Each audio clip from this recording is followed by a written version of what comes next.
Crypto.com exchange, how to deposit or withdraw for beginners. Now if you want to deposit or withdraw money from Crypto.com as a beginner, I will simply guide you, so make sure to watch the video till the end.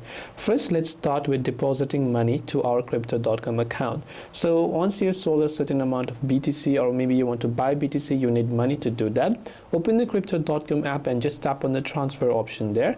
After that, from the bottom you'll find the option called deposit, so tap the deposit button. Here simply select whether you want to deposit crypto or whether you want to deposit fiat currency. If it is cryptocurrency you want to deposit, then you can select that and receive your wallet address to deposit, or you can tap on the fiat if you want to deposit money. From there you can select the currency that you want to deposit in, select your payment options like bank account, bank deposit, wire transfer, select the deposit now button, enter the amount and tap on it. Then it will give you the confirmation that it uses Play to connect your account.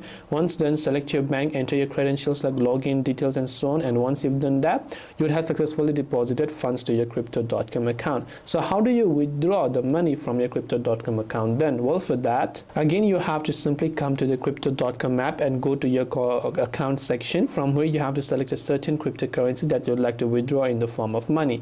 Once you've done that, you can say buy, sell and so on, but what you can do is you can sell that cryptocurrency for cash and withdraw that money. So when you've sold a certain crypto that you have for cash, then you tap on the confirm button, you have successfully sold it, and then to withdraw it, come back to your fiat wallet. Then from here you can simply come to the transfer option and tap on withdraw and select your payment information to where you want to withdraw, and then you'll be able to withdraw it. And this way you'll be able to deposit or basically withdraw your currency or money on Crypto.com as a complete beginner. If you have any questions, feel free to leave them down. Thanks for watching and see you in the next video.